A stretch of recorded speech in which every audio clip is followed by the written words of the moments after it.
Assalamualaikum warahmatullahi wabarakatuh.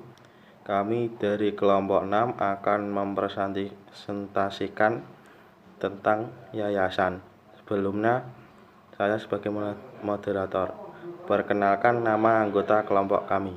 Yang pertama ada Irma Sulistiani, yang kedua ada Nurul Afidatunisa, yang ketiga ada Sri Handayani, yang keempat saya sendiri Muhammad Muhaimin, yang kelima ada Hesti Wahyu Anggraini, dan yang keenam Titania Mega Angayomi. Nah, yang pertama slide akan dibacakan oleh Irma Sulistiani. Pengertian yayasan. Menurut Undang-Undang Yayasan Nomor 28 Tahun 2004 dalam pasal 1 ayat 1 dengan tegas menyebutkan bahwa yayasan adalah badan hukum yang terdiri atas kekayaan yang dipisahkan dan diperuntukkan untuk mencapai tujuan tertentu di bidang sosial, keagamaan, dan kemanusiaan yang tidak mempunyai anggota. Dalam arti umum, yayasan adalah suatu badan hukum yang memiliki tujuan yang bersifat sosial, keagamaan, dan kemanusiaan. Selanjutnya ada 3 jenis yayasan. Yang pertama ada yayasan di bidang sosial. Yayasan di bidang sosial adalah sebuah bentuk atau jenis yayasan yang akan bergerak pada lembaga sosial, baik lembaga sosial non-formal maupun lembaga sosial yang formal. Contohnya ada pendidikan formal dan non-formal, panti asuhan, rumah sakit. Yang kedua ada yayasan dalam bidang keagamaan, yang berarti yayasan yang akan melakukan pengelolaan terhadap berbagai rumah ibadah, madrasah, dan beberapa pondok pesantren, dan berbagai tempat yang berhubungan dengan keagamaan lainnya. Contohnya ada mendirikan sarana ibadah dan pondok pesantren. Yang ketiga ada yayasan dalam bidang kemanusiaan, yang berarti yayasan milik desa, merupakan sebuah yayasan yang akan memberikan bantuan kepedulian terhadap beragam aksi kemanusiaan. Contohnya ada memberi bantuan kepada korban bencana alam, pengungsi akibat perang, tunawisma, dan fakir miskin atau gelandangan. Selanjutnya akan dijelaskan oleh Mbak Vida. Selanjutnya ada aturan-aturan yayasan. Hal-hal yang perlu diperhatikan dan dipersiapkan oleh yayasan dalam menghadapi UU Nomor 16 Tahun 2001 antara lain adalah yang pertama, yayasan harus memastikan dirinya termasuk sebagai yayasan yang tetap diakui sebagai badan hukum oleh undang-undang. Terdapat pada pasal 71 UU Nomor 18 Tahun 2001. Yang kedua, yayasan harus menyesuaikan anggaran dasarnya. Yang ketiga, yayasan harus merubah struktur organisasinya berada di bab 6 UU Nomor 16 Tahun 2001.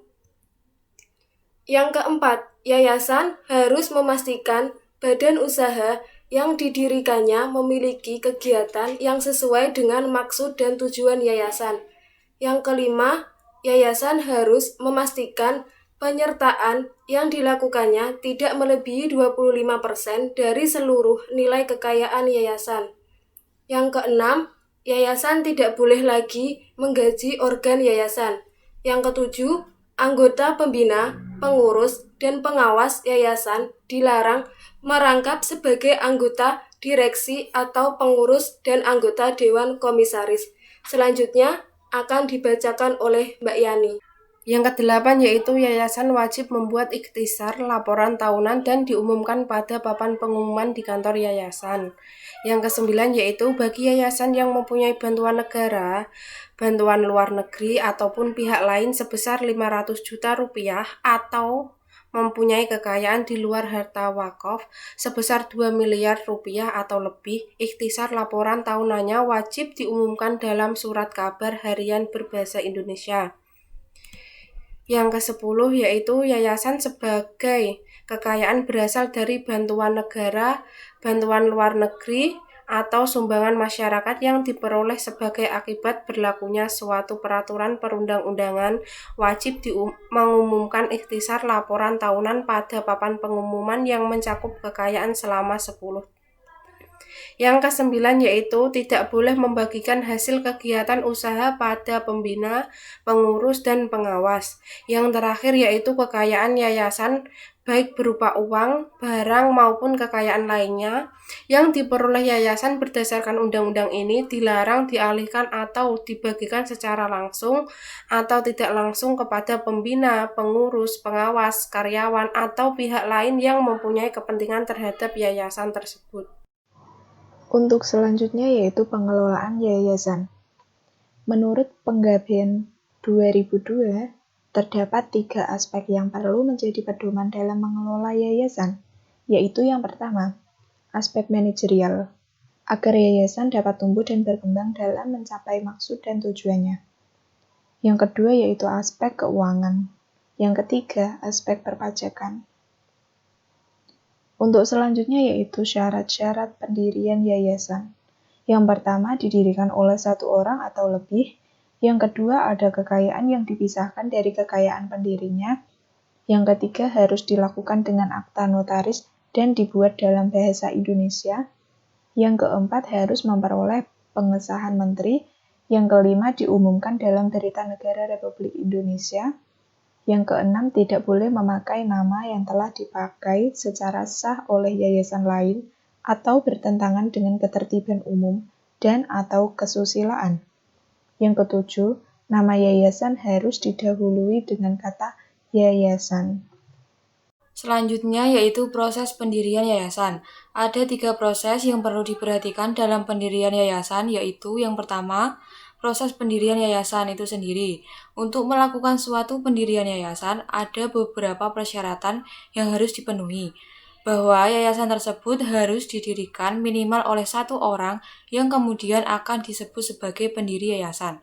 Yang kedua, proses pengesahan akta yayasan. Pengesahan akta pendirian yayasan wajib dilakukan untuk memperoleh status badan hukum. Yang ketiga, proses pengumuman yayasan sebagai badan hukum. Pengumuman akta pendirian yayasan yang telah disahkan dilakukan oleh Menteri dalam jangka waktu 14 hari terhitung sejak akta pendirian yayasan tersebut disahkan. Dan yang terakhir, contoh yayasan. Ada Yayasan Panti Sosial, Yayasan Insan Muda Mulia, Yayasan Obor Berkat Indonesia, dan Yayasan Pembinaan Anak Cacat. Nah, jadi kesimpulannya adalah yayasan adalah suatu badan hukum yang bersifat sosial, keagamaan, dan kemanusiaan. Yayasan mempunyai organ yang terdiri atas pembina, pengurus, dan pengawas. Adanya yayasan sangatlah penting untuk membuat dampak yang lebih besar daripada program pemberdayaan masyarakat terisolasi dari terpisah-pisah. Keberadaan yayasan juga mempermudah pencatatan semua inisiatif dan kegiatan yang sudah dijalankan. Cukup sekian dan terima kasih. Jika ada kata yang tidak enak, kami minta maaf. Wassalamualaikum warahmatullahi wabarakatuh.